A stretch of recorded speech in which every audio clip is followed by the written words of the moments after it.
Yes mga kasari, at another video, another benta na naman tayo. Matagal na akong hindi nakapag-upload.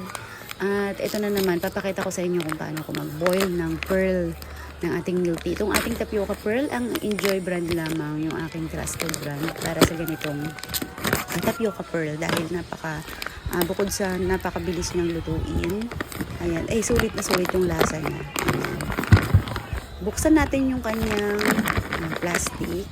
At kailangan i-transfer natin siya sa isang malinis na lalagyan. Kasi ito ay buo-buo. Kung hindi mapapansin kapag binuksan ninyo ito, ayan, buo-buo siya at magkakadikit. Kaya kailangan natin silang paghiwal-hiwalayin. Ayan. Hiwa-hiwalay muna kayo mga darling. At kasi ang tendency kapag hindi natin ito pinaghiwa-hiwalay, abay buo-buo ito kapag ito ay nilagay na natin dun sa ating kumukulong tubig. Ayan. Una, maglilis syempre ng kamay. Yan ang ating unang step. Kasi tinatry ko na ng maraming beses na mayroong plastic yung kamay ko. Sobrang hassle at ang dulas-dulas. So, ang ginagawa ko na lang, I'll make sure na malinis ang kamay ng inyong tinjara. Okay. At katapos ko kasi paghiwa-hiwalay, labay nakita ko, parang kakaringot yata itong aking nalagay rito sa aking lalagyan. Ay baka kulangin yung aking mga customer. Nilagyan ko ng bahagya. Nilagaragan ko ng karingot. Yan. At nung napaghiwa-hiwalay ko na, syempre, ayan, nire-ready ko naman yung ating kaserola. Ayan. So, dinouble-double check pa nga natin. Baka may mga natitira-tira pang mga buo-buo. Ayan. At nagsimula na nga ako maglagay ng tubig sa ating kaserola dahil yan ay ating tandaan po natin, pakukuluan po muna ang tubig. So, nung alala ko, nung unang try ko nito, naku, ay pinagsabay ko ang tubig at yung tapioca pearl. Ang kinalabasan, natunaw syempre. Kaya kailangan natin itong painitin, pakuluan muna yung tubig. At yan nga yung napakaganda kong kalan na nabili ko. Kung mayroon na rin kayo nito, mas maganda to sa mga nagninegosyo dahil napakatipid nito sa gas. Ayan, siguro na yun na to, na alam nyo na tong kalan na to. Ayan, at yan, mainit na yung ating tubig. At makikita nyo naman kapag kumukulo na. Kapag kumulo na, ay ilagay na natin ng rahan-rahan yung ating tapioca pearl. Yan, halu-haluin natin. Hindi pwedeng hindi hahaluin dahil magdidikit-dikit at mamumuo-muo ito. So, ganyan lang ang gagawin natin. Ayan. Halu-haluin.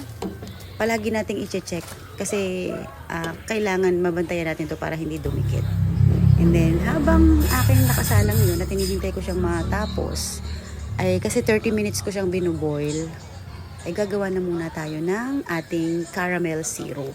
So bukod doon sa Enjoy caramel syrup, mas gusto kong gumagawa ng sarili kong caramelized syrup. At ganito akong maggawa. So yung iba kasi direkta yung kanilang sugar. So ako naman ganito yung way ko. Para hindi siya ganoon sobrang nakakakilig yung tamis at saktong-sakto lang siya. Ayan, haluin ng mabuti yung ating sugar sa tubig at atin na siyang habang pakukuluan muna natin yan. Ayan, medyo talagang maglalaan tayo ng time dito sa ating kung paano i-boil tong pearl. Pero habang lumalaon ng panahon, kapag sanay na kayo, parang na lamang kayo naglalaro. Ayan. So, pinakuluan kong mabuti at nilagay ko na nga yung ating tapioca doon sa ating caramelized syrup. Ayan. Mas gusto kasi ng mga customer ko, yung may karingot na yan, yung mga syrup-syrup na ganyan. Kasi mas siya, mas gusto nila yan kaysa yung tuyong-tuyo. Ayaw nila yung sobrang dry. Ako din mas gusto ko yung may nagraran-ran na konting At dyan na nga, okay na yung ating caramelized syrup. At makikita na natin, nilagay ko na. Ayan na siya. Okay. So yun nga palang ating ay pakuluan muna natin ng 30 minutes, then another 30 minutes kapag pinatay na natin yung kalan, then tsaka natin siya ilagay sa ating caramelized syrup. Ganun lamang yung ating paggawa ng ating tapioca pearl para sa ating milk tea. At dyan na po nagtatapos ang aking video mga kasari. At paulit-ulit na nga yan. Iba-ibang anggulo yung kinukuhanan ko. Ayan, masyadong masipag mag-video. Ayan, so ganyan lang. Pag kumukulo na yung asukal, ilagay nyo na ng bahagya at saka patayin nyo na rin yung apoy para hindi naman na siya masyadong malabog. At kailangan nyo medyo chewy yung dating ng ating tapioca pearl. Hindi kailangang lasog na lasog. Ano po, ganyan ang gusto ng mga customer natin, yung naglalaban yung kunat at naglalaban din yung lambot. So, ayaw nila syempre ng makunat. Kaunting pakululaang yan. Pakuluan ng bahagyang bahagya. Ako dyan, kapag nakita ko na medyo okay na, pinapatay ko na.